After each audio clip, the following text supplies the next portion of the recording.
Right now, inside a multi-million-dollar data center, there is a copper wire. Yeah, And the engineers who built that data center, they purposefully made that wire longer and like significantly wavier than it actually needs to be. which sounds completely counterintuitive. Right, because if they had just drawn a straight line, the electricity traveling through that wire would arrive a fraction of a billionth of a second too early. And an entire massive artificial intelligence calculation would just instantly crash. It's crazy, but that is the brutal physical reality of computation. Yeah. I mean, we spend so much time talking about AI as if it's, pure thought, just algorithms and math floating somewhere up in the cloud. Exactly, like it's magic. Right, but the cloud is heavy. It's made of metal, silicon, and a whole lot of heat. Well, welcome to the deep dive. We have a massive stack of incredibly technical sources today. It's basically a dialogue between engineers dissecting the true scaling laws of artificial intelligence. Some really fascinating stuff. It is. And today, for you listening, we are going to bridge a gap that seems almost impossible. We're starting with the highest level, most abstract mathematical theories of how an AI actually learns. Right. And we're going to trace that math all the way down to the microscopic physical wires humming inside a server rack. Because our goal today is to demystify that magic. We're going to look at the exact mental shortcuts engineers use to manage the unfathomable chaos of these complex systems. Right. We'll walk through the actual hard mathematical formulas used to calculate the cost of training a model, and, maybe most importantly, we'll explore why the physical limitations of the universe, like the speed of light and the resistance of copper, ultimately dictate what artificial intelligence can actually achieve. I love it. So to kick things off, the sources start this entire journey with a single phrase. It's a concept drawn from physics and engineering, and it is really the foundational mindset you need to build these massive systems. The phrase is, to a first-order approximation. Right, which is arguably the most essential survival tool an engineer has. That's Well, to a first-order approximation basically means intentionally ignoring the nuanced, complex details. You just focus entirely on the primary driving force of a system. It comes directly from calculus, specifically the Taylor series. Okay, the Taylor series. Let's unpack that because our sources anchor a lot of logic on this. Yeah. If you are trying to understand a wildly complex, unpredictable curve, let's say you're looking at a graph of a roller coaster dipping and bending. The Taylor series lets you approximate that shape. Yeah. You break it into a sum of simply mathematical pieces or orders. Think of it as a hierarchy of estimation. So you start with a zero-order term. Which is what? That is the absolute bluntest instrument. Like, if the roller coaster is currently 50 feet in the air, the zero-order approximation just assumes the track stays flat at 50 feet forever. Wait, forever? Yep. It completely ignores the fact that the coaster is moving or changing. It's just a constant. Okay, which isn't very helpful if you are trying to predict the next drop. Not at all. So you step up to the first-order approximation. The first-order term introduces the linear slope. So it looks at the exact trajectory the roller coaster is on right at this very millisecond and draws a straight line into the future based purely on that angle. Got it.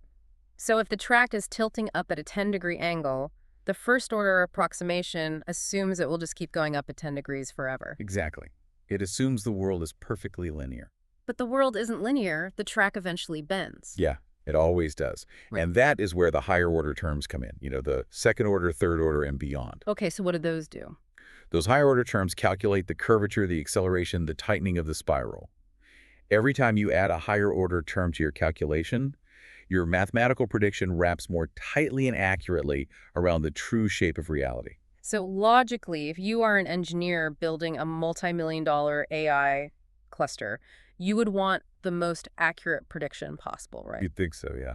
You would demand the second, third, and fourth order terms to map reality perfectly. But the sources point out that engineers do the exact opposite. They do. They intentionally linearize the problem. They actively choose to stick with the first-order approximation and deliberately ignore the complex curves. I mean, why purposeful blind yourself to the details? Because computing those higher-order details introduces a crushing amount of noise and mathematical overhead. Oh, I see.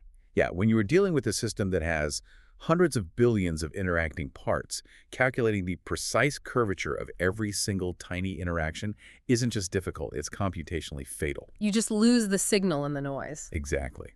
By choosing the first-order approximation, you are filtering out the microscopic turbulence to focus entirely on the massive dominant current. The sources actually offer a brilliant practical application of this.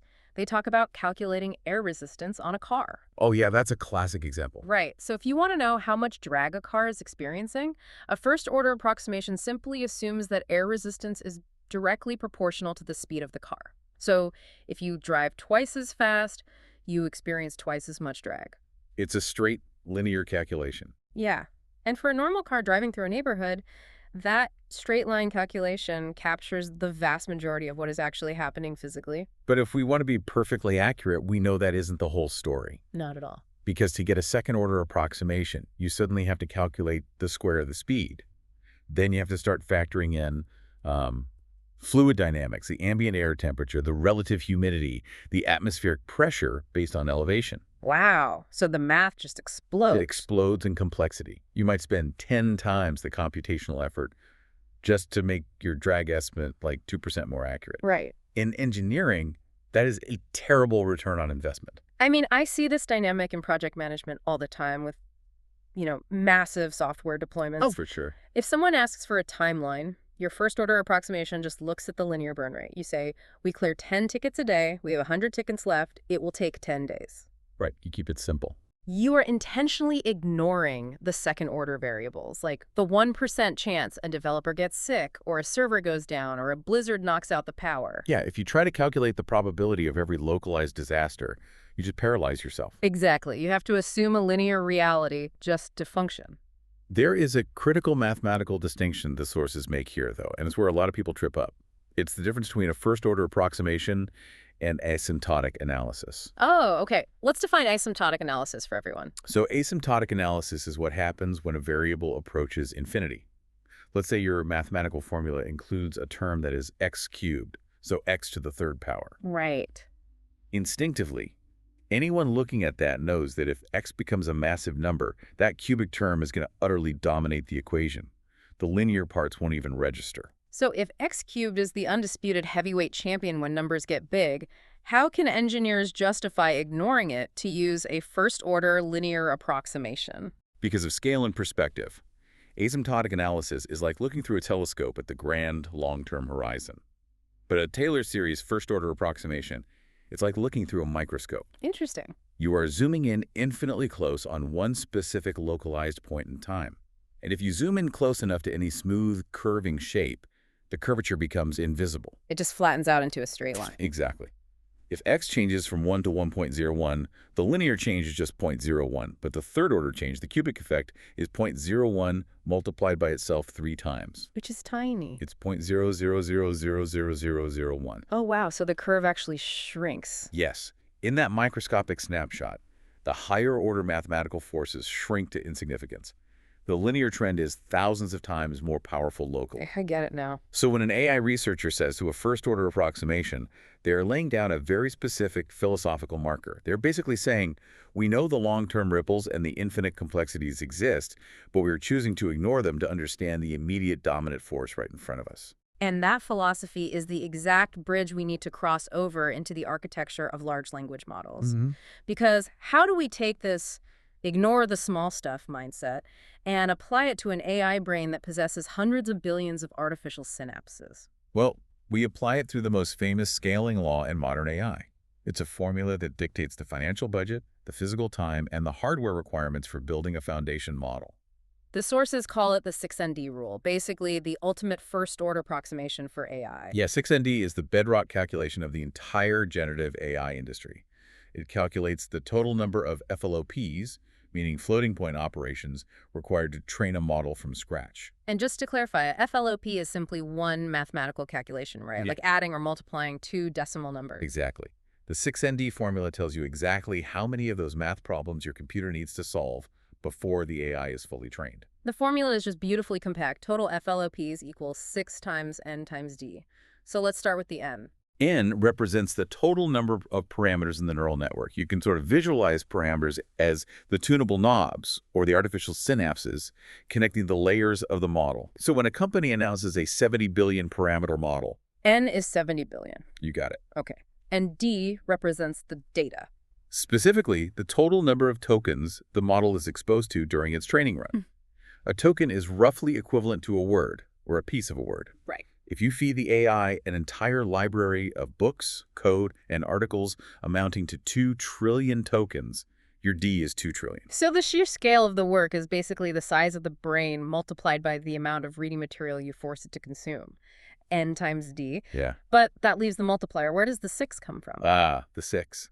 It emerges from the mechanical life cycle of a single token passing through a transformer architecture. Engineers break this life cycle into 2 phases, the forward pass and the backward pass. Okay. This creates what is known in the field as the 1.2 golden ratio. Let's trace that path. So I type a token, into the model. The model initiates a forward pass to guess what the next word should be. Our sources note that this forward pass costs exactly 2 ND calculations. Why 2? Because of the mechanics of matrix multiplication. Inside the neural network, the data and the parameters are organized into massive grids of numbers called matrices. Right. To push your token from one layer of the network to the next, the hardware has to perform a dot product. And what does that mean physically? It means for every single parameter in the network, the computer has to multiply the incoming number by the parameter's weight, and then add that result to a running total. So 1 multiplication, 1 addition, 2 operations. Exactly. So for n parameters and d tokens, the forward pass requires 2 times n times d operations. Okay, so the AI makes its prediction, it does the math, and let's say it gets the answer wrong. It predicted cat when it should have predicted dog. Happens all the time. Right, so now the AI has to learn. It triggers the backward pass, which is the actual mechanism of machine learning backpropagation. Now, the sources state the backward pass costs 4 ND calculations. But I want to pause here because this is where intuition kind of breaks down for me. How so? Well, if the forward pass is just pushing numbers through the matrix to get a result, shouldn't updating the matrix take the same amount of effort? Why is learning from a mistake mathematically twice as expensive as making the guess in the first place? It's a fantastic question. And the answer lies in the chain rule of calculus. Backpropagation is not just a single action. It requires 2 entirely distinct, massive mathematical sweeps through the network. Oh, really? Walk me through the first sweep. The first sweep is about assigning blame. When the model outputs cat instead of dog, a mathematical function calculates the error, basically how wrong the guess was. Okay. That error now has to flow backward through the network. For every single parameter, the network has to ask, how much did the data coming from the layer below me contribute to this specific mistake? Wow, for every single one. Yeah. To calculate this, the hardware computes the gradient of the error with respect to the input. It requires a full, massive matrix multiplication across the entire network. And that sweep costs 2 ND operations. Okay, so the network now knows exactly which signals caused the bad guess. That's 2 ND down. What is the second sweep? The second sweep is the actual physical update of the brain. Knowing who to blame isn't enough. You have to change the parameters so the mistake doesn't happen again. Right, you have to actually learn. Exactly. So the network now calculates the gradient of the error with respect to the weights themselves. Got it. It takes the blame calculated in the first step, combines it with the original input data, and performs yet another full matrix multiplication to figure out exactly how much to adjust every single parameter's knob. That calculation costs another 2 ND operations. Oh, wow. So the pieces fit together perfectly. 2 ND to push the data forward and make a guess, 2 ND to flow the error backward and assign the blame, and a final 2 ND to calculate the precise adjustments for the weights. So, 6 ND. That is the 1.2 golden ratio. The mathematical cost of learning is precisely double the cost of inference. And when you are multiplying 6 by hundreds of billions of parameters and trillions of tokens, the FLOP count reaches scales that are almost incomprehensible to the human mind. We are talking about septillions of mathematical operations. But hold on. We started this whole discussion by framing 6ND as a first-order approximation. Yes, we did. Which means, by definition, this elegant formula is actively ignoring a massive amount of underlying complexity.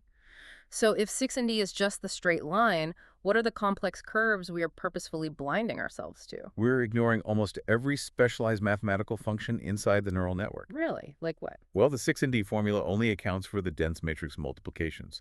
It completely ignores the activation functions, the mathematical gates like the rectified linear unit or ReLU. What does a ReLU actually do? It acts as a threshold. After the matrix multiplication happens, the ReLU looks at the resulting number.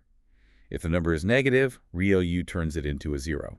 If it's positive, it lets it pass through. Okay. It's basically how the network decides if an artificial neuron fires or stays dormant. That seems like a pretty vital decision process to just leave out of your calculation. What else is ignored? Layer normalization, which stabilizes the math by keeping the numbers from spiraling too large or too small. Sure. Softmax, which is the final step that converts raw, abstract numbers into actual human-readable probabilities, like saying there is a 90% chance the next word is dog. Right.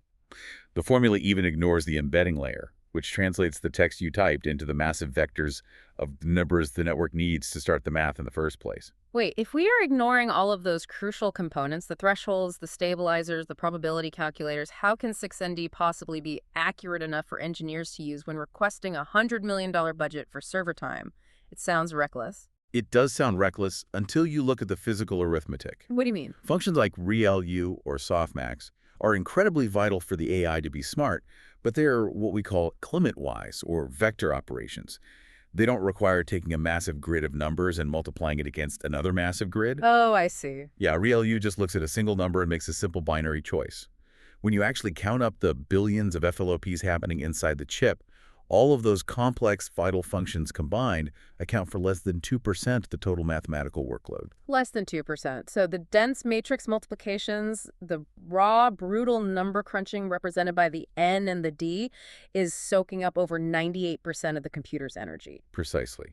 If you are an engineer tasked with provisioning a data center, you don't waste weeks of supercomputer time calculating that 2% variance. You linearize the reality. You linearize it. You use 6ND, and you buy a few extra graphics cards as a buffer. The sources use a bricklaying analogy to visualize this, and I want to expand on it because it hits on another massive feature we haven't discussed yet, the attention mechanism. Oh, that's a crucial one. Right. So imagine your job is to move 1 billion heavy bricks from one side of a yard to the other. Okay. The bricks are the tokens, the data. The baseline energy you exert is just walking back and forth across the yard. The width of the yard is the size of the neural network, the parameters.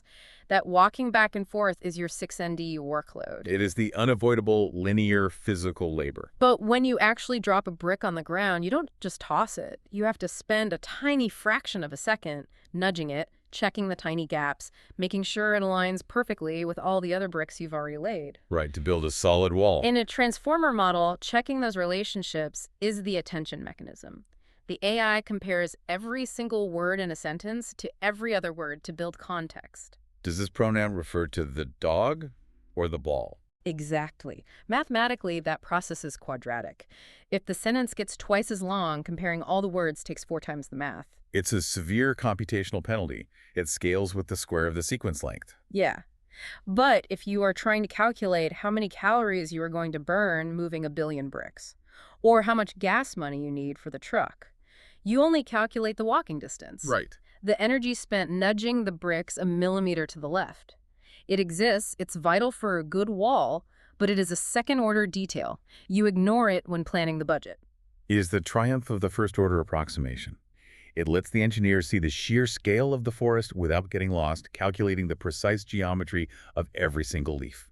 So this brings us to a really compelling logical assumption. If we know the exact formula 6ND and it tells us exactly how many FLOPs a training run will require, and if we know exactly how fast a modern graphics processing unit, a GPU, can do math, can't we just do simple division to find out when the AI will be finished? You would think so. I mean, if my new massive model requires a septillion calculations, and I buy a cluster of GPUs that can process 1 trillion calculations a second, I just divide the workload by the speed, mark a date on the calendar, and wait. Right. That is the beautiful, clean mathematical theory. And it leads us directly into one of the most frustrating, agonizing realities of hardware engineering. Why?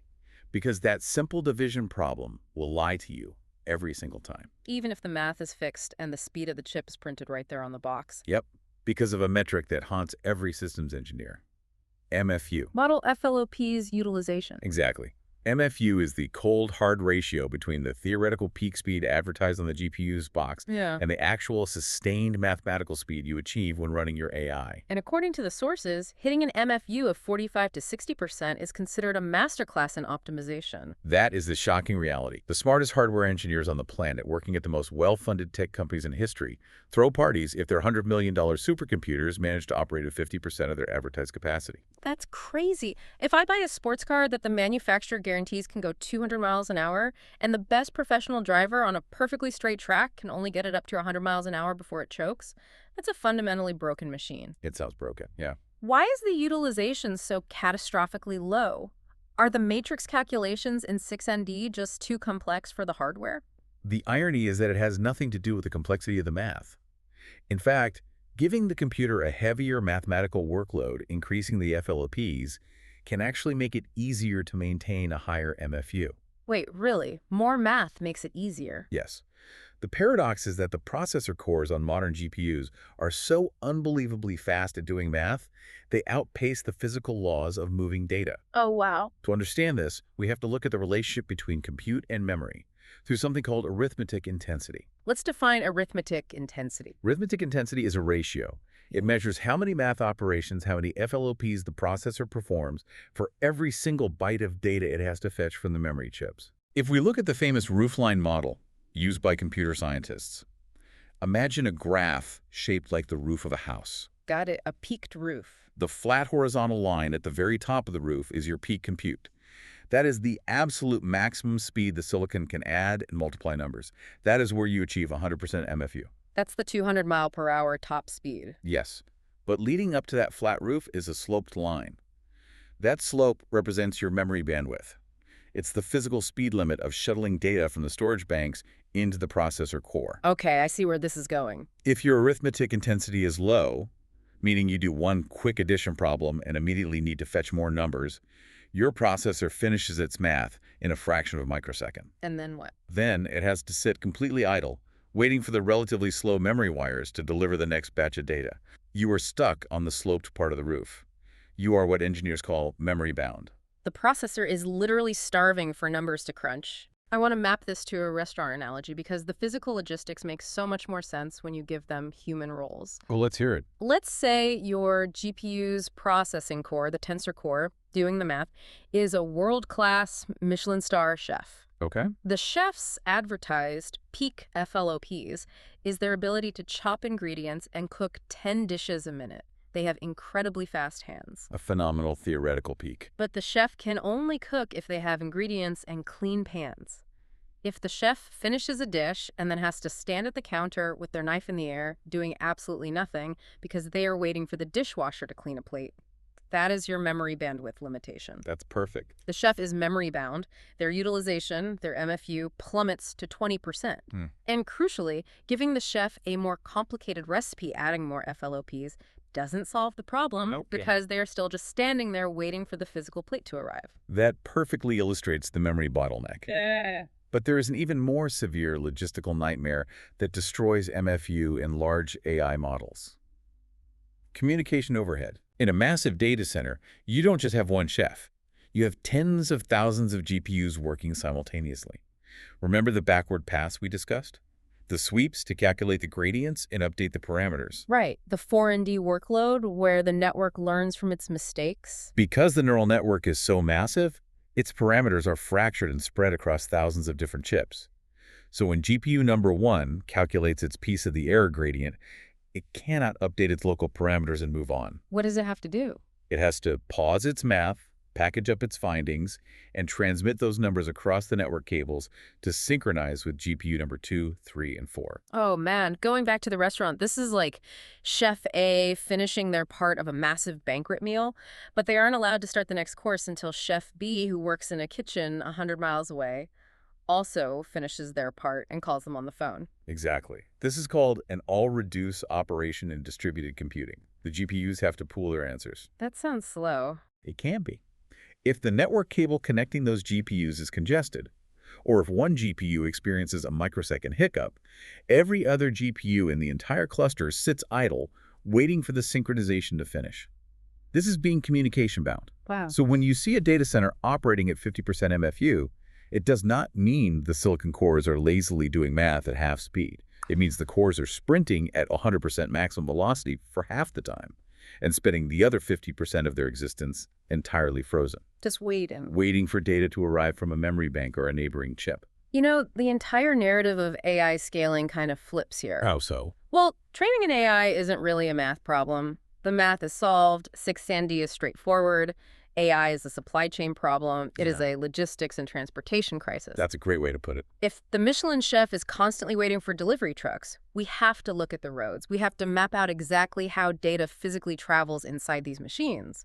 And the sources point out that this is where a lot of massive misconceptions exist, even among tech enthusiasts. Oh, it is the source of endless confusion. People read a spec sheet for a new component, see a massive bandwidth number, and fundamentally misunderstand where that data is actually flowing. Right. To untangle this, we really have to map out the distinct physical highways inside a server node. Let's start with the most ubiquitous highway in computing. System RAM, also known as DDR memory. Okay, so the DDR memory bus is the highway connecting the central processor, the CPU, to its main banks of volatile memory. What kind of speed limit are we looking at here? On a cutting-edge, high-performance server, the DDR memory bus might offer around 50 to 100 gigabytes of bandwidth per second. I mean, to a normal consumer, 100 gigabytes a second sounds astronomical. Yeah. You could transfer an entire hard drive's worth of 4K video in a blink. It is fantastic for general computing. Yeah. It has exceptionally low latency, making the CPU feel snappy and responsive. But for AI, For feeding a GPU during a massive matrix multiplication, it is an unpaved dirt road. If the GPU relied on DDR memory, it would starve. The MFU would be indistinguishable from zero. okay, so the CPU's memory is a dirt road. But the data has to get to the GPU somehow, which brings us to the second highway, PCIe, Peripheral Component Interconnect Express. Yes, PCIe is the universal adapter of the computing world. It is the standardized slot on a motherboard where you plug in network cards, storage drives, and, critically, graphics cards. It is the bridge between the CPU's domain and the GPU. Our sources refer to PCIe as a provincial highway. Why the downgrade in status? Because PCIe is heavily standardized to be backward compatible and versatile. It uses complex protocols to ensure it can talk to any device, but that versatility comes at the cost of raw throughput. So how fast is it? Even the absolute bleeding-edge standard PCIe Gen 5, moving through a massive 16-lane connection, maxes out at roughly 64 gigabytes per second. Wait a minute. 64 gigabytes per second is slower than the DDR RAM highway we just called a dirt road. It is. And this is the critical misunderstanding the sources highlight. Many people assume that when a GPU is doing AI math, the parameters and the data are flowing back and forth across that PCIe slot. Which they aren't. Definitely not. If the septillions of calculations in the 6ND workload had to pull data across a 64 gigabyte per second bottleneck, the AI boom would not exist. A model that takes 3 months to train today would take decades. So where is the Michelin chef getting their ingredients? If PCIe is a provincial highway, where is the superhighway? The superhighway is entirely internal. It is the third path, HBM, high bandwidth memory. HBM. HBM is the GPU's private exclusive stash of data. It does not sit across the motherboard. It sits directly next to the processing cores on the GPU package itself. And what does the speed limit look like when you bypass the motherboard entirely? We completely leave the realm of gigabytes. An NVIDIA H100 GPU features an HBM bandwidth of over 3.35 terabytes per second. 3.35 terabytes. That is over 3,000 gigabytes every single second. Yep. That is roughly 50 times faster than the PCIe connection holding the card to the motherboard. Exactly. HBM is the only reason the tensor cores can achieve the necessary arithmetic intensity. When an engineer complains that their AI is memory-bound, they're usually complaining that even 3.35 terabytes per second isn't fast enough to keep the chef fed. Man, this realization forces a pretty glaring logical question, though. What's that? If the HBM is 50 times faster and the PCIe connection is just this severely bottlenecked 64 gigabyte provincial highway, why are we still using PCIe at all? Why does a multi-million-dollar data center still bolt its most precious hardware into a legacy slot? Seems like an architectural flaw. It's a matter of storage capacity versus speed. HBM is unimaginably fast, but it's physically tiny. A high-end GPU might only have 80 or 120 gigabytes of HBM capacity. Okay, so it can't hold everything. Exactly. Remember the D in our 6&D formula? The trillions of tokens. The data. Right. The data set for a foundation model is hundreds of terabytes in size. It cannot fit in the HBM. It has to be stored on massive banks of NVMe solid-state hard drives elsewhere in the server. Ah, so the data still has to travel from the hard drive across the motherboard to reach the GPU's superhighway. Historically, that journey was a nightmare. The data would leave the hard drive, travel to the system RAM, be inspected by the CPU, and then slowly trickle down the PCIe lanes to the GPU. The CPU acted as a massive, inefficient middleman. Yes. But modern architectures bypass this with the technology mentioned in the sources called GPU direct storage. How does that bypass work? GPU direct storage essentially fires a middleman. It uses a protocol called RDMA remote direct memory access. It sets up a dedicated pipeline allowing the data to flow directly from the NVMe storage drives across the PCIe bus straight into the GPU's memory. The CPU doesn't even look at the data. Oh, so they use the provincial highway, but they clear all the traffic lights and ban the CPU from acting like a toll booth. Precisely. It allows the PCIe connection to act purely as a high-efficiency conveyor belt, continuously streaming fresh batches of data into the HBM so the GPU never has to stop its math to wait for a file transfer. Okay, so we have the internal superhighway and the delivery conveyor belt. But we are still missing the most critical highway of all, the one that causes the communication-bound delays. Ah, right. How do the chefs talk to each other? Because if they use the PCIe bus to synchronize their gradients, they will hit that 64-gigabyte wall and crash the MFU. This requires a proprietary solution. The fourth highway, NVLink. The sources contrast NVLink against PCIe using a train analogy. If PCIe is the heavy freight crane that can carry any cargo but stops at every single station, NVLink is the magnetic levitation bullet train. It is a dedicated point-to-point mesh network built for one singular purpose, allowing GPUs to talk directly to other GPUs. It abandons all the complex compatibility protocols of PCI. What kind of speeds do we see on the bullet train? NVLink pushes roughly 900 gigabytes per second of bidirectional bandwidth between chips. Wow. It is over 14 times faster than the PCIe slot. That is staggering. And its speed unlocks something revolutionary: unified memory. Because NVLink has such immense bandwidth and near-zero latency, multiple GPUs can effectively merge their physical architectures. Wait, merge them? Yeah. If you link 8 GPUs together inside a server node using NVLink, they cease to function as 8 distinct calculators. They pool their HBM together. Oh, that makes sense. If GPU number 1 needs a parameter that is physically stored in the memory of GPU number 5, it doesn't have to formally request it. It just reaches across the NVLink and grabs it at speeds that mimic local access. The 8 separate chips behave, logically, as one massive unified brain. That shifts the entire paradigm of what a computer actually is. We imagine a server as a box with components plugged into it, but at this level, the interconnects are so fast that the components physically fuse their logic. It's beautiful engineering. It really is. But I want to pivot here because talking about highways and bullet trains and unified memory keeps us trapped in abstract metaphors. I want to look at the tangible reality, the atoms. Let's do it. What is a wire? When we say a PCIe connection pushes 64 gigabytes, what is actually carrying the electricity? It is so easy to visualize a single, thick cable, like a garden hose pushing water. Right. But a connection like a PCIe by 16 slot is actually 16 distinct data lanes running in parallel. And each one of those 16 lanes is comprised of 4 separate wires. 2 wires are dedicated entirely to transmitting data, and 2 are dedicated to receiving data. Wait, why do you need 2 separate wires just to send a signal? Why not just one wire pulsing electricity? Because of the chaos of electromagnetic interference.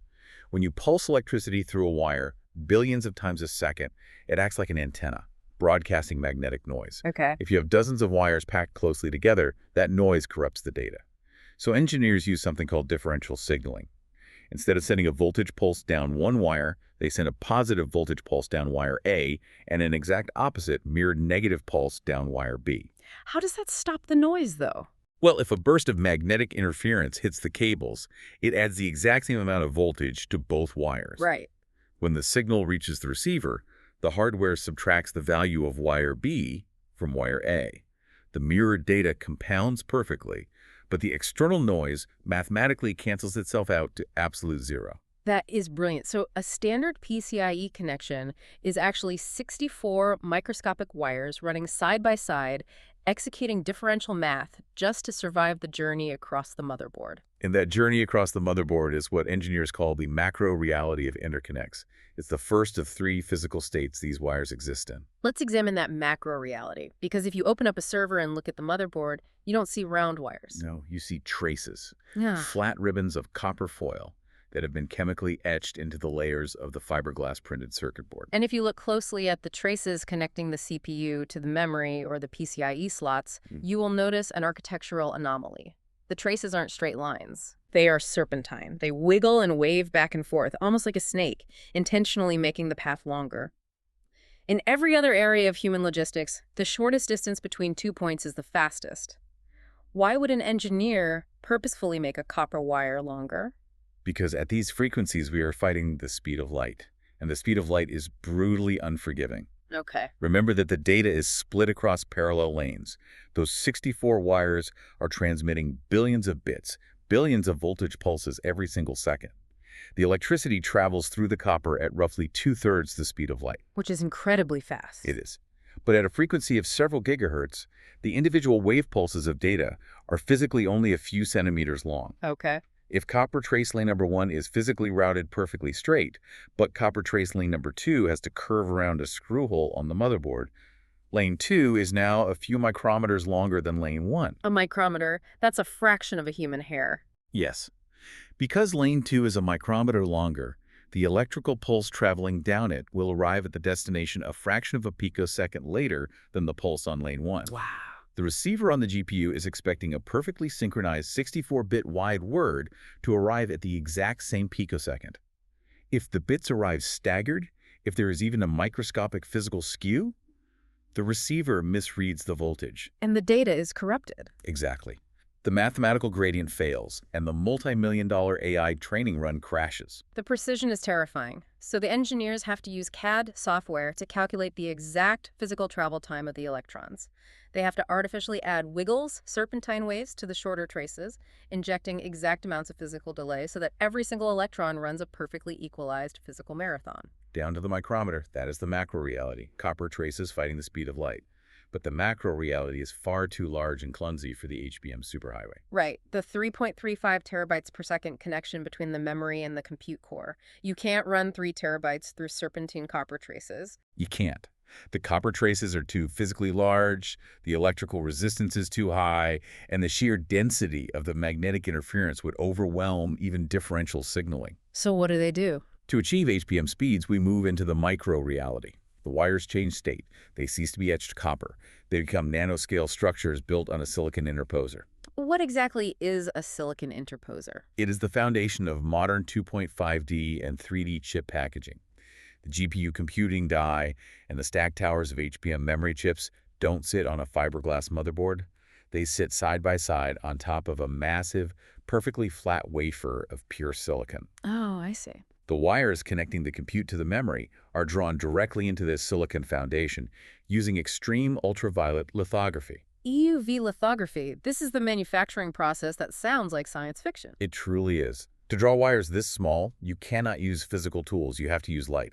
But the wires are smaller than the wavelength of visible light. Wait, how is that even possible? So machines drop microscopic spheres of molten tin into a vacuum chamber, blast them with high-powered lasers to vaporize them into a plasma, and capture the extreme ultraviolet light emitted by that explosion. That's insane. They bounce that EUV light off flawlessly polished mirrors to project a nanoscale circuit pattern onto the silicon wafer. So they are literally printing tens of thousands of microscopic conductive bridges into the silicon itself. And how long are these bridges?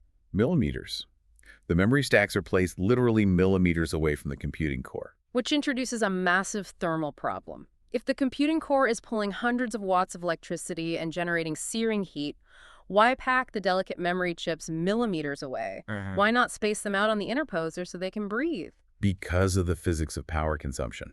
When you push an electrical signal through any conductive material, it encounters resistance. The longer the wire, the more resistance. Right. To push a clean, readable signal across a longer distance, you have to increase the voltage. Okay, that makes sense. The power required to drive a signal increases drastically with distance. More voltage means more power drawn from the wall, and crucially, more heat generated by the wires themselves. So if they move them just a little bit further... If they move the HBM chips a few centimeters further away, the power required to push 3.35 terabytes per second across that gap would physically melt the silicon interposer. So the extreme proximity isn't just for speed. It is a desperate measure to keep the electrical resistance low enough that the chip doesn't incinerate itself. Exactly. The physics are so tightly constrained that a millimeter of distance is the difference between a functional supercomputer and a puddle of molten silicon. That is the micro-reality, the nanoscale bridges. But what happens when the 6ND workload is too massive for a single server box? What happens when you need to network thousands of GPUs across a massive warehouse-sized data center. That brings us to the third and final state of the wire, the external reality. Right. When NG-Link or InfiniBand connections have to leave the physical server chassis, the silicon interposers and motherboard traces obviously end. For short distances connecting servers within the same metal rack, the connections become DAC cables, direct attached copper. These are the thick, heavy black cables you see plugging into the back of server racks. Yes. But if you slice one open, it is not a simple copper wire. It is packed with bundles of twin-X cables, specialized pairs of wires wrapped in layers of precision-engineered metallic shielding to combat the intense electromagnetic noise of the data center. But copper has a limit, right? It has a fatal flaw. Over long distances, the electrical resistance degrades the high-frequency signal into unrecognizable static. If you need to connect a GPU in rack A to a GPU in rack Z, 50 meters across the room, copper is physically incapable of carrying the bandwidth. So the physical medium has to change completely. The wire becomes glass. Fiber optics. The electrical pulses generated by the GPU hit a transceiver. A microscopic laser reads the voltage pulses and translates them into flashes of light. That light is fired down a strand of optical glass no thicker than a human hair, where it bounces flawlessly off the internal walls of the fiber, traversing the data center at the speed of light in glass, utterly immune to electromagnetic interference. And when it reaches the destination rack, another transceiver catches the light, translates it back into electrical voltage, and fires it down the copper traces to the waiting GPU. Exactly. The signal shapeshifts from electricity to light and back to electricity, just to bridge the gap. So let me try to synthesize this entire unbelievable journey. Every single time you open a tab on your laptop and ask an AI a complex question, every time you prompt it to generate code or summarize a document or create an image, you are pulling a trigger. You pull that trigger, and somewhere in a massive concrete data center, that elegant, abstract 6ND calculation kicks in. The algorithm demands pure, frictionless math. Billions of parameters multiplied by billions of tokens. The 1.2 golden ratio of guessing and learning. The AI desperately wants to exist in the clean realm of pure logic. But the logic demands a physical toll. Suddenly, the microscopic tensor cores are screaming for data. The arithmetic intensity spikes. The AFU is threatened. Yeah. So, to feed the math, electrons are literally ripped from the local power grid. They are forced to race across meticulously wave-shaped serpentine copper tracks on a motherboard, banking around curves so they arrive at the exact same picosecond. It's wild to picture. They are blasted across extreme ultraviolet punted silicon bridges at 3 terabytes a second, battling the searing heat of resistance just millimeters from the compute core.